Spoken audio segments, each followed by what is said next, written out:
Hello, dear friends. Thank you for joining me for another video. This is Dr. Sarah, and I want to talk to you about setting up for success for back to school, specifically using integrative brain and mental health resources.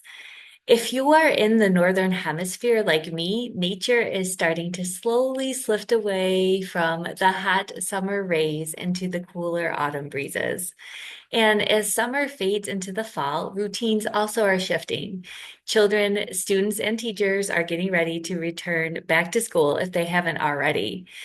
Families and educators are now adjusting to schedules and activities that are more tightly packed and structured.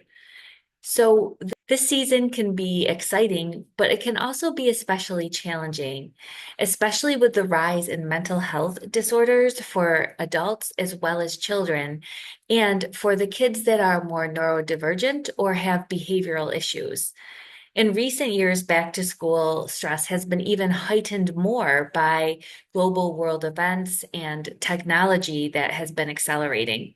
So, as a result, children, parents, teachers, and the youth are facing more challenges than just back to school jitters or busy schedules and academic pressures, which are enough already. If these things aren't appropriately addressed, these chronic excessive stressors can have negative emotional, mental, and physical health ramifications. And due to the ongoing development of children's brains, they're at even higher risk of experiencing these harmful consequences compared to most adults. So, this is why I wanted to offer additional support for mind body approaches that can be used alongside with conventional psychiatric care. I offered various holistic resources in the past for back to school and to help engage in children's resiliencies and balance their moods.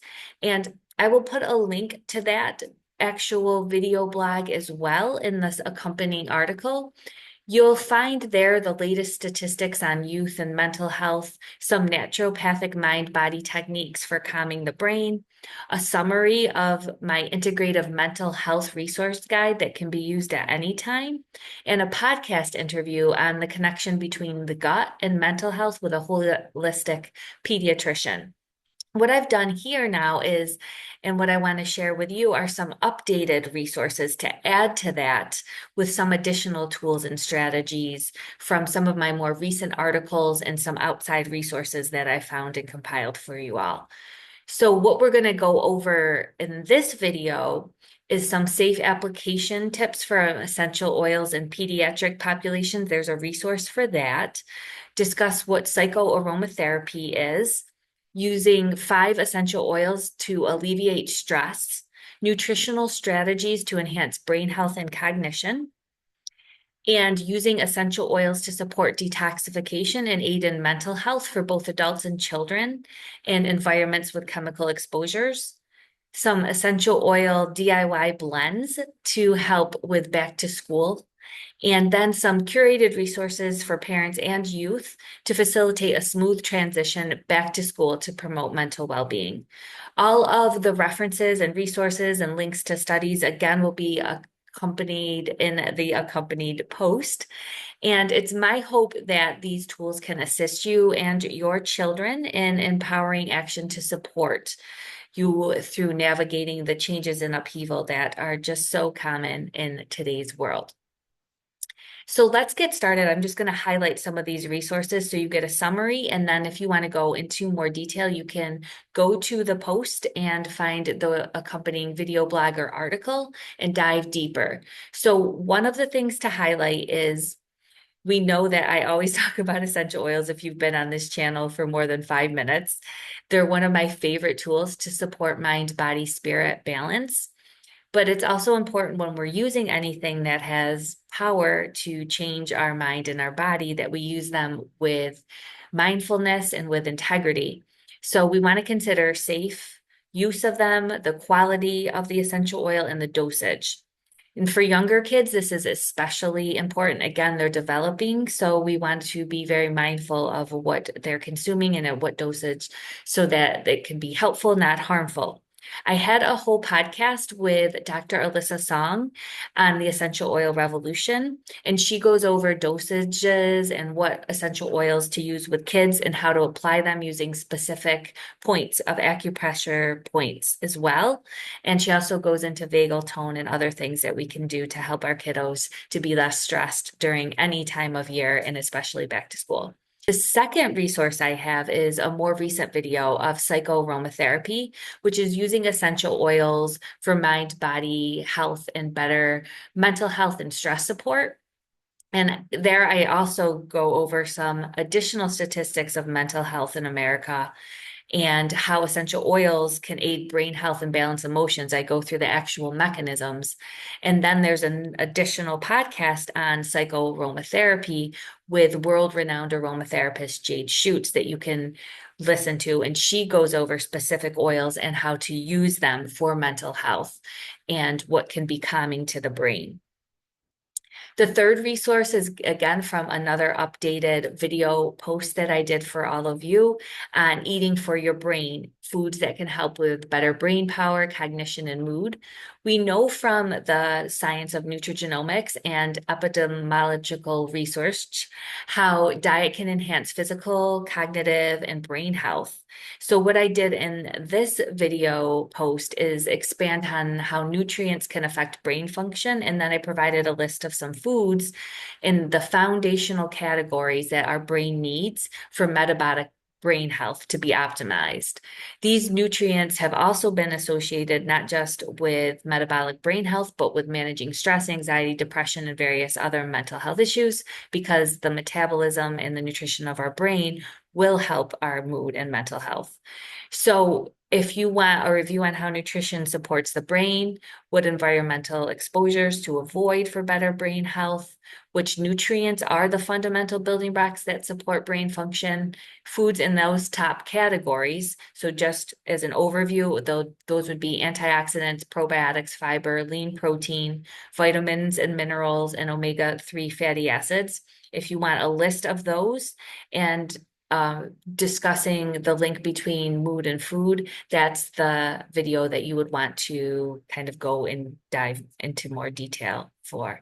Because we can be using all of the essential oils or modalities in the world, but if the brain isn't fed properly and have the nutrition to function, that foundation will make it harder to balance out mood and emotions.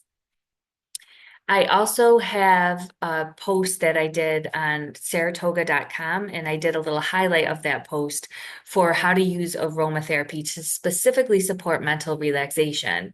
And I highlighted specific oils for this. They included lavender oil, which is great for promoting rest and relaxation for better sleep.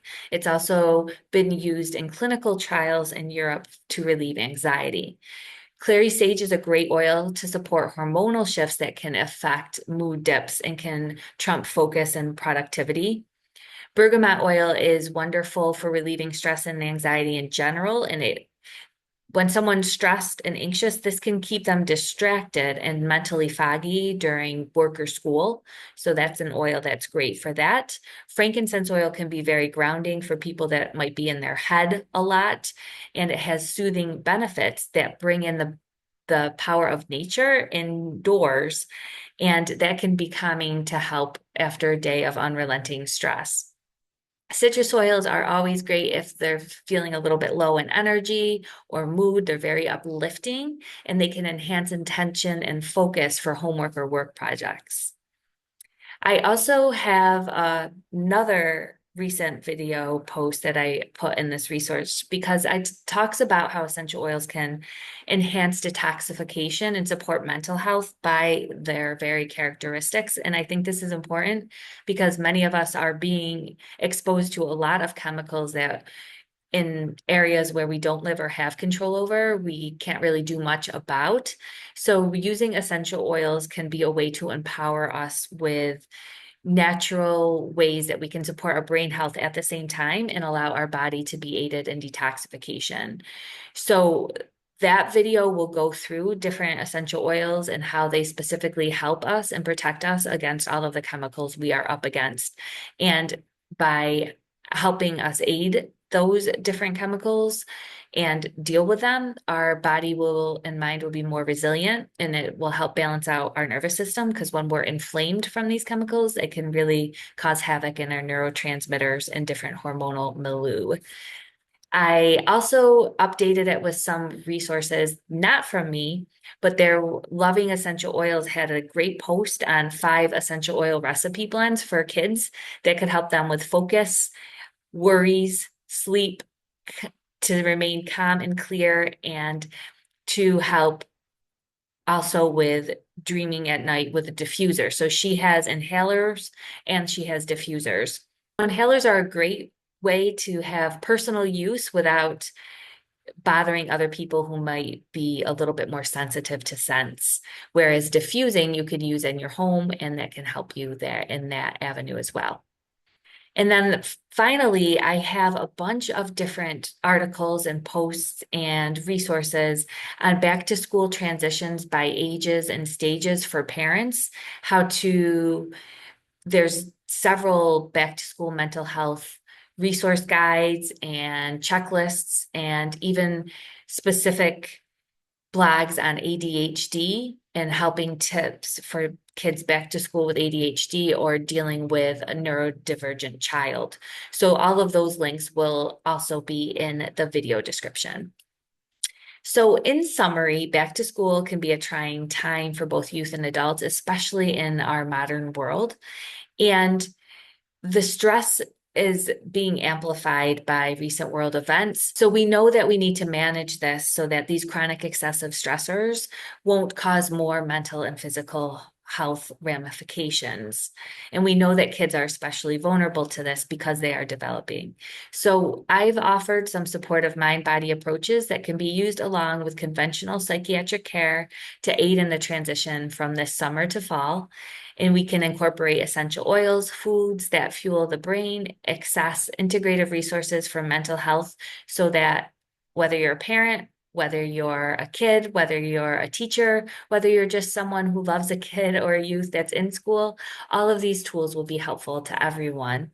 And I would love to hear from you if you have specific tools or essential oils you use for this transition. Feel free to comment on the blog or in the video so that everybody can learn and share and benefit. And also be sure to check out my additional resources. I have free resources on essential oils for mind, body health. I have courses for both professionals as well as the public. And I also have upcoming programs that you would want to be aware of if you are into all of this. And you can go ahead and keep in touch by signing up for my weekly newsletter. Thank you so much for listening. Please do take care of yourself, gentle care of yourself. I send you many blessings.